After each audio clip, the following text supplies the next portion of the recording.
Well, sourdough is the best bread you can possibly eat, the easiest one to digest, as you rightfully noticed. And this is all due to fermentation, of course. Is gluten-free sourdough a fake marketing tactic? That's just one topic we're discussing today in the interview that I have with Elena from Izzio Bakery.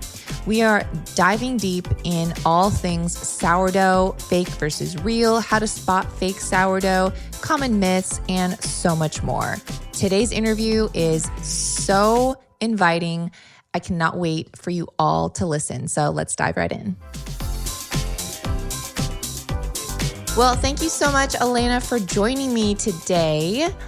You're very welcome. I'm very happy to be here, and I hope you can understand my accent, which is very tricky. Could be very tricky. It's beautiful. Where are you from? Well, originally, I am from the most unpopular country in the whole world, Russia. And how long have you been here in the States? For nearly 10 years or something. Wow. And why don't you just introduce yourself and explain to all of my listeners who you are and what you do? Well, I'm Elena, and I work with Izzio Artisan Bakery. Since I moved to United States, I've been working in CPG or consumer packaged goods industry for like all the time that I've been living here. And before that, I've been working in a fitness industry. So I used to run the gyms as a manager, and I'm still certified as a personal trainer under NASM, National Academy of Sports Medicine here in the States. I don't work like one anymore, so now it's just a passion. Right. But I'm still very interested in industry and, of course, track all the trends and nutritional trends too. Wonderful. And so today I have a few questions about sourdough. We're going to dig right into it. So you work for Izzio Bakery. Yes, I work for Izzio Bakery. Izzio is a family-owned business, and my family owns a part of it. And our families are friends. We knew each other for 20 years. So it's two families that knew each other for 20 years, and we do Izzio together. Well, I personally fell in love with Izzio bread. I believe actually it was during lockdown in COVID in 2020. I found your bread. We connected in 2020, and it was really the only store-bought sourdough that I could personally digest, because I've tried other store-bought sourdoughs and it just wasn't happening. And I was like, well, why can I digest yours, and not others? And since then I've been recommending it to all my Instagram followers, and they come back telling me the same thing, that they can digest Izzio, but not others. And so I want to get into why that is, and what is sourdough? Let's just go plain and simple. What is it? Well, sourdough is the best bread you can possibly eat. Of course. Number one.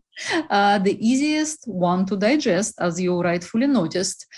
And this is all due to fermentation, of course. The main difference of sourdough is the fermentation, or the length of the fermentation and how it's done.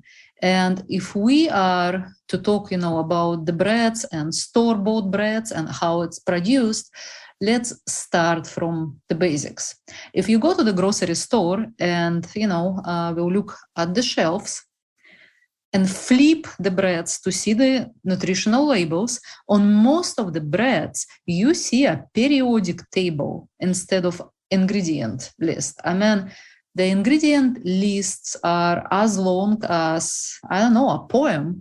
And most of those words, you don't know what they mean. You don't hear them in your everyday life. You don't see them in your everyday life. It's kind of fascinating to a chemist, but even talking about other sourdough, I'll turn it over and there is a list of ingredients. And so sourdough is fermented, which makes it a lot easier to digest, but also there's a lot of fake sourdough out there. So can you explain what fake sourdough is versus real sourdough, and if it's really fermented or if they're just trying to make it taste sour? Does that make sense?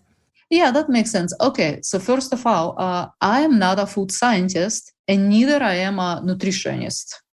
So that's something very important to note here. So I can tell you the basics and, something I learned from working with bread for a long time. But when we are talking about such things as gluten digestibility, or your gut health, your health in general, you should always do your own research. And I think everyone knows it. So back to sourdough. I would say anything that has more than 5 ingredients on its ingredient list will be sour fox, as we call it. So fake sourdough. I love it. Okay.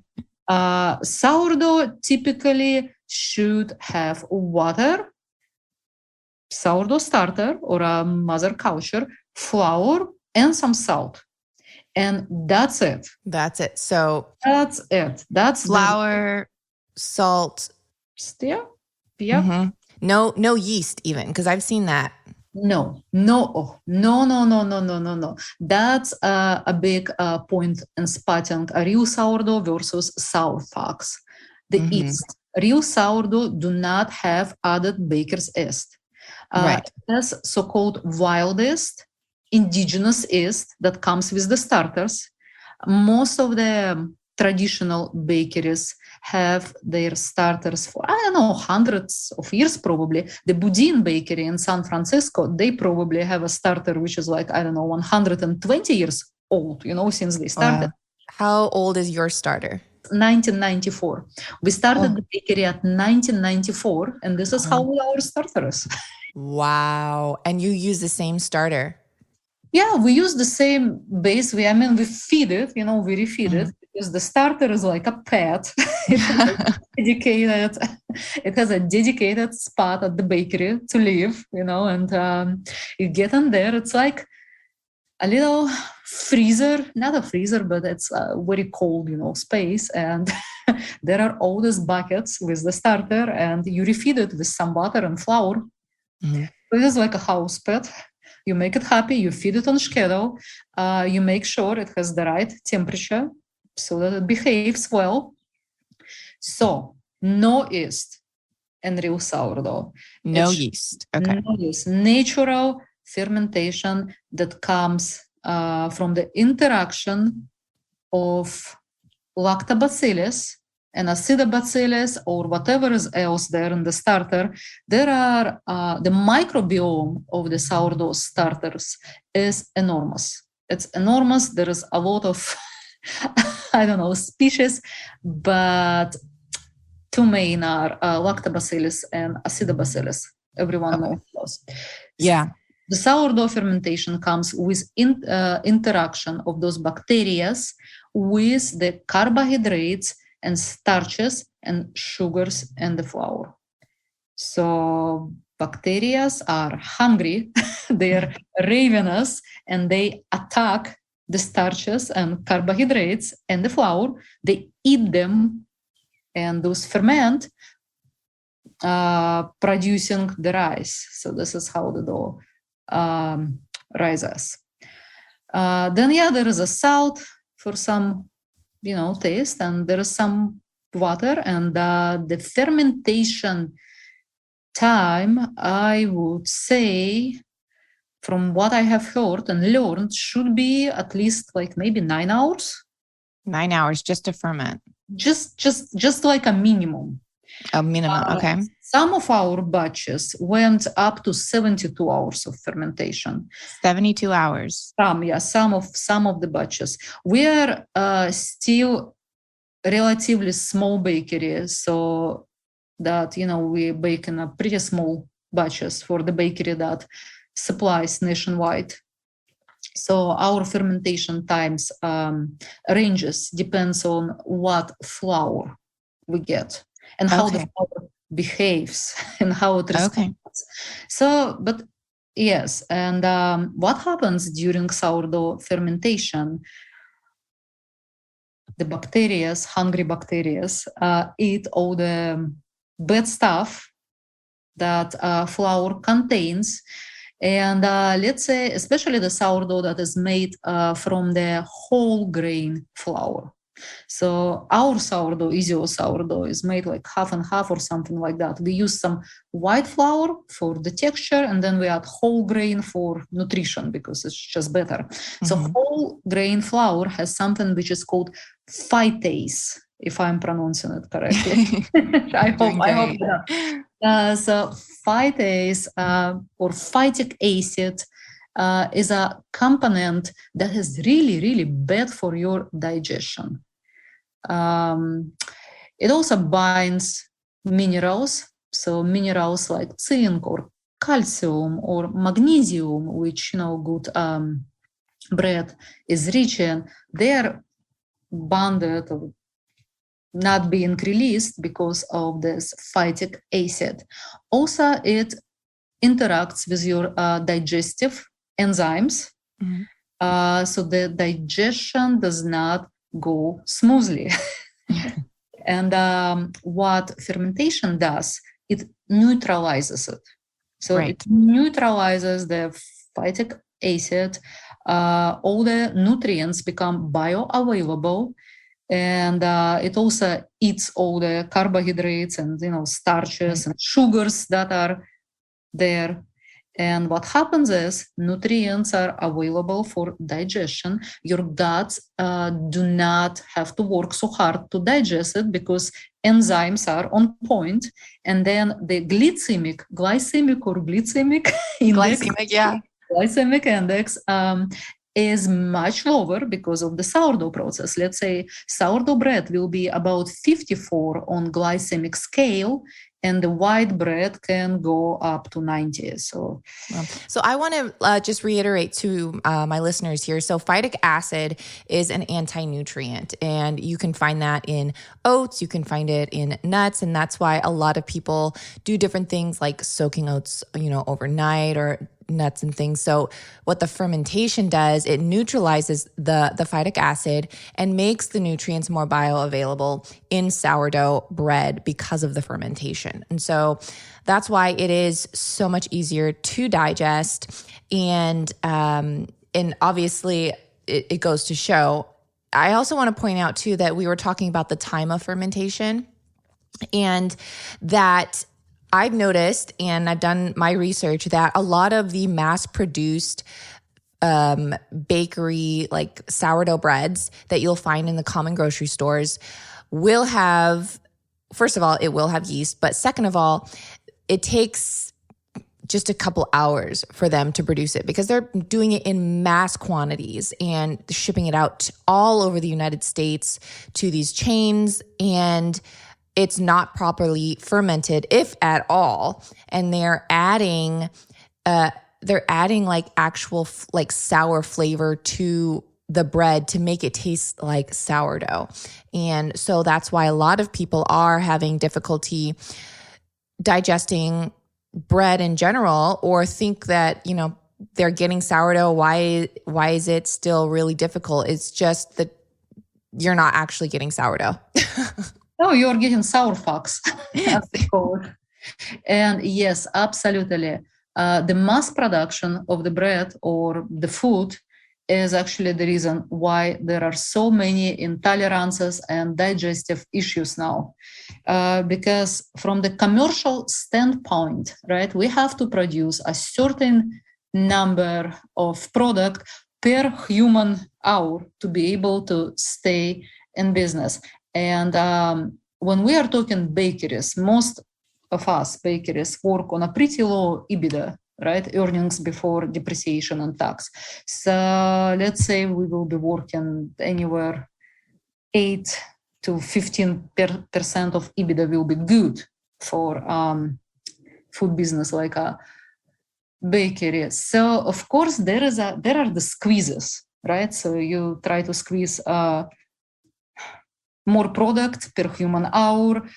You try to raise your yields by adding all kind of I'm sorry to say, crap, to avoid the issues, because real sourdough is such a beast. I mean, it has a character. It behaves. One day it behaves good. The other day something happens and behaves not so good. Mm-hmm. So commercial bakeries add a lot of so-called dough conditioner, and many of them actually known to cause cancer or some other bad impact. And it's also speed up that production to get more profit. What are some of the dough conditioners that they add? Well, the most well-known will be potassium bromide. Potassium bromide? Yeah. It whitens the bread, as far as I know. It also helps the dough to rise, making that, rise and production time much shorter. So that's something that should be avoided. Yeah. And in the United States, is considered okay to put that in food. And if you look in European Union, it will be banned. So there is a lot of stuff that people, commercial bread producers, put in the bread to help bread rise quicker with to speed up the process. Yeah, just make more money. Right, because in the end, it is all about money, and if they can make more in less time and take shortcuts, they're going to do it. And I think that's too why sourdough is a process. You can't speed up fermentation. You have to it takes time. So I love that you're explaining this, and I have a question too. Is it a myth, or can you truly produce a gluten-free sourdough? No, you can't. Okay, I'm sorry. This is my favorite topic. Oh yeah, no, I want to dig right into it, because I've seen a lot now, gluten-free sourdough, gluten-free, and so so that is a myth. And why can't you create a gluten-free sourdough? Well, there is a myth that sourdough fermentation reduces and nearly annihilates the gluten in the flour. And there were a lot of, studies about it. And at some point, everyone was expecting miracles from the sourdough bread made from, normal whole wheat flour, that if you ferment it properly and you make it properly, it should be totally suitable to eat people with celiac, or it should be better for someone who has a high gluten sensitivity. No, it doesn't work like that. Sourdough fermentation, of course, makes it easy to digest due to those enzymatic issues that we discuss and, bioavailability of the nutrients, but it does not reduces or breaks down gluten. Because the bacteria eat carbohydrates and sugar, and this is just plain chemistry, and gluten is a protein. Right. So what about companies that are making gluten-free sourdough from other gluten-free flours, like millet flour or sorghum flour or buckwheat? Is that a true sourdough bread because they're using non-glutinous flours, or is that a myth as well? Well, if I am to be a sourdough conservative, I can tell you that sourdough has to be made from flour, meaning flour that comes from the wheat, Okay. Water, starter, and salt, exactly how our great grand whatever parents made it. So that if I'm to be a sourdough conservative.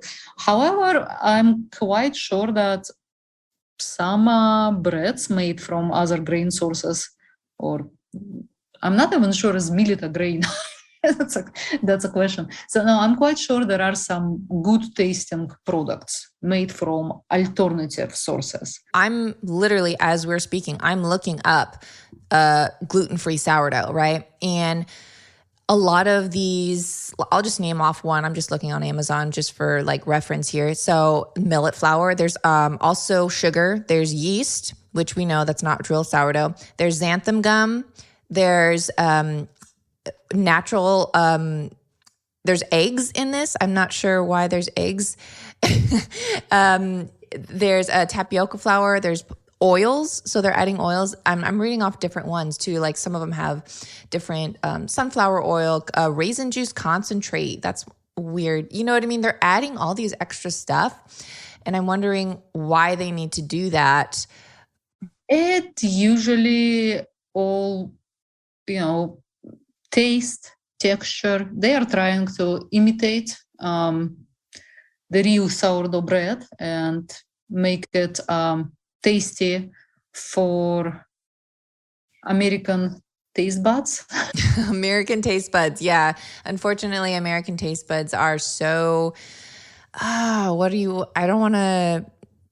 oversensitized. I think that's the best, they've lost their sensitivity. Does that make sense? So most Americans need a lot of extra sugar, extra flavor, extra oomph to make something really taste good because they've lost the ability to really taste what true food tastes like. It is true, and that's why it's called SAD, Standard American Diet. Sad, yeah. It's pretty sad, that's for sure.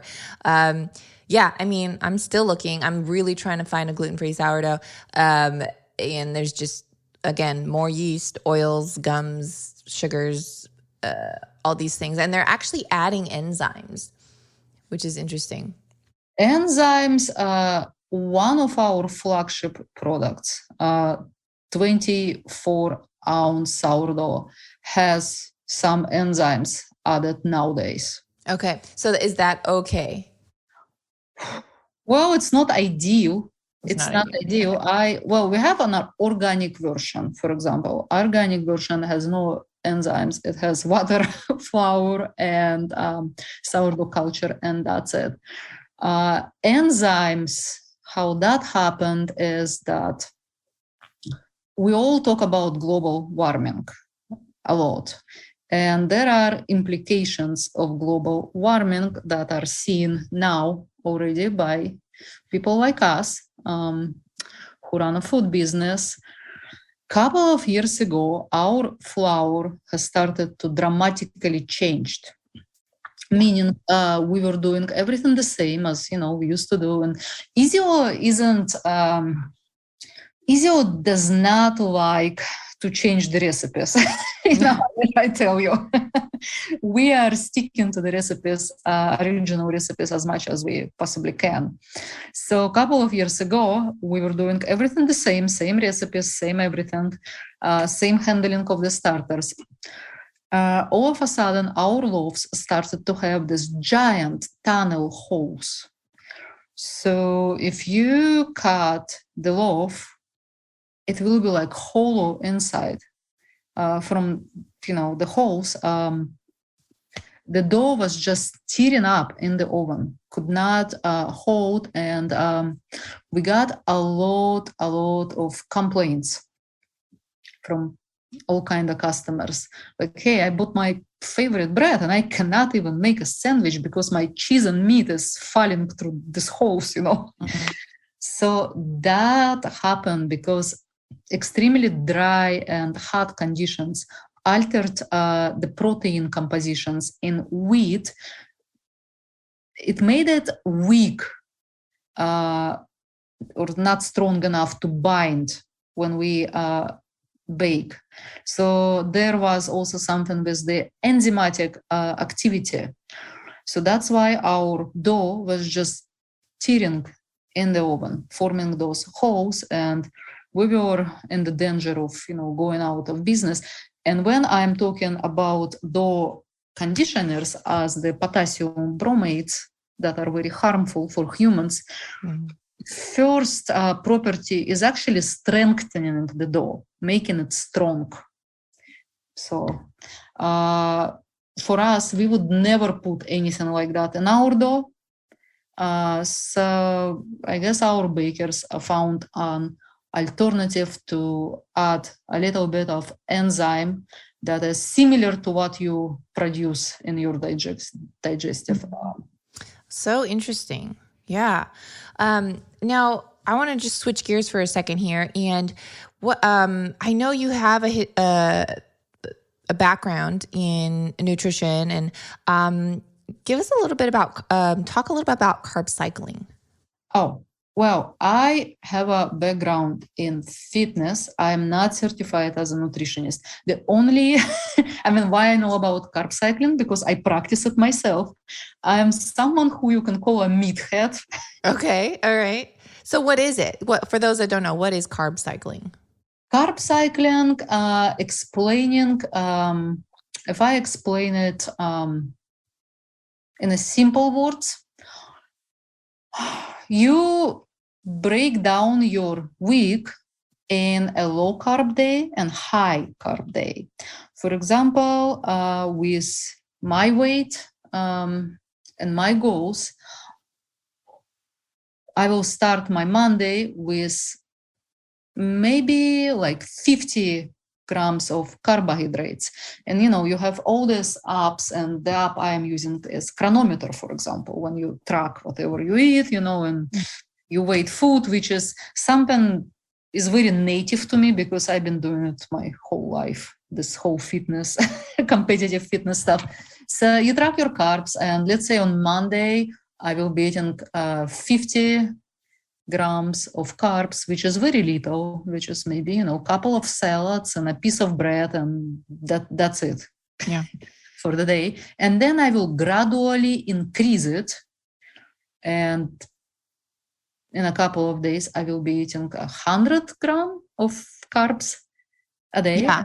And then my leg day comes and I will max out. So for a little me, I will eat maybe 250 grams of pure carb, even more. Yeah. So that will be, I will get up, start my day with a bunch of oatmeal or cereal, second breakfast, few giant pieces of breads, then rice 2-3 times a day, pasta. Mm-hmm. And I will do it on my heavy load days. Mm-hmm. This is mostly used for endurance athletes to improve their, performance, improve their endurance, or athletes like myself who look for some body proportion altering, or so Right. it's some competitive fitness related. I would not advise it to anyone who isn't living a lifestyle which is compatible with a lot of tracking and Sure. Yeah. Everyone I want to keep in mind too, everyone is different. Every body's different, every lifestyle. We have different activities. And so we may need more or less of certain nutrients, and carbs are essential for anyone. It just depends on how much carbs, if you live a more sedentary lifestyle. I really do want to emphasize that even thinking requires energy. If you have ever tried to study or read a book and you're like, I just can't concentrate, and you have a meal and you're like, okay, I can think a lot better. So that requires energy too. So, but yeah, it is important to figure out what you need, and not just your lifestyle, but are you taller? Are you shorter? Are you know what I mean? It depends. Everyone's built differently too. So, but yeah, carbs are important regardless. Carbs are very, very important. And, speaking of everyone is different, a couple of years ago, I did this genetic testing for my nutritional, whatever, it's called Genapalate. And they test you and tell you how to eat right for your genes. For your genes. Oh, yeah. I have a friend that she's really into that. And this is, so interesting. My results came back And all my favorite foods were there, and they were good for my, genetic makeup. So interesting. Where did you go? It's called Jenna Palate. Jenna Palate. Okay, I'll try and put that in the show notes so anyone interested can look that up. But I just love that you are sharing your personal story and also sharing the story and the history of Izzio, the bread that I personally love and consume, and I know you do too. And it's really important that wherever you go, of course, people can make their own homemade sourdough. I still want to try it. Do you guys have a homemade sourdough starter kit? We do. We have a dried starter, and we have the flour that we use. I can send it to you and you can try.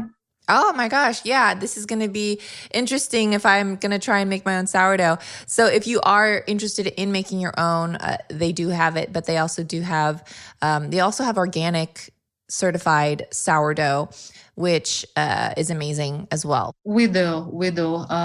We hope that at some point all of our products will be organic.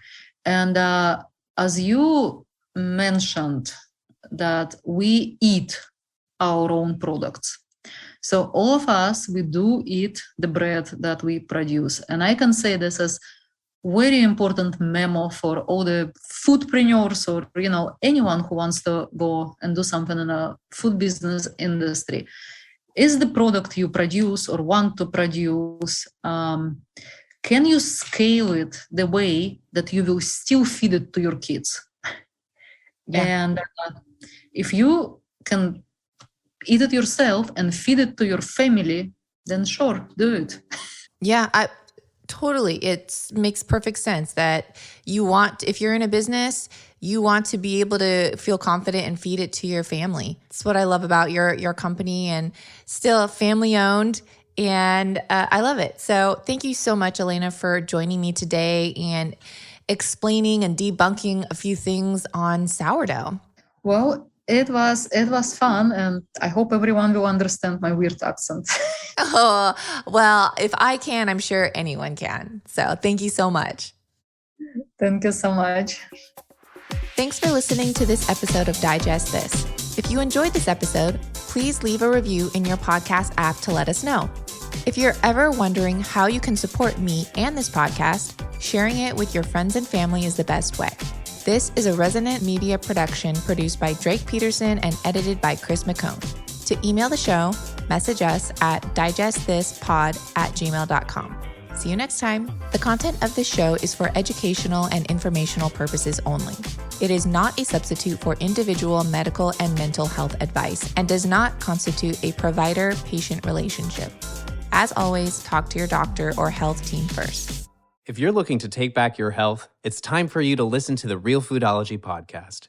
From the producer of Digest This comes one of Apple Podcast's top 10 nutrition shows, hosted by integrative nutritionist and real food activist Courtney Swan.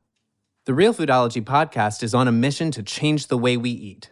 Courtney interviews doctors, food experts, health professionals, and nutrition pioneers to bring you the best info so you can thrive. Somewhere along the way, we lost sight of how impactful our food choices are. But it's never too late to start on the path of better health choices. You'd be so surprised how resilient our bodies are when we start taking care of them. Yes, it's overwhelming, but that's why Courtney's here to help. She breaks it down for you and makes the information more accessible so that you can make more informed decisions in the grocery aisle or restaurant. Listen to the Real Foodology podcast today on your favorite podcast app. New episodes every Wednesday. Produced by Drake Peterson and Resonant Media.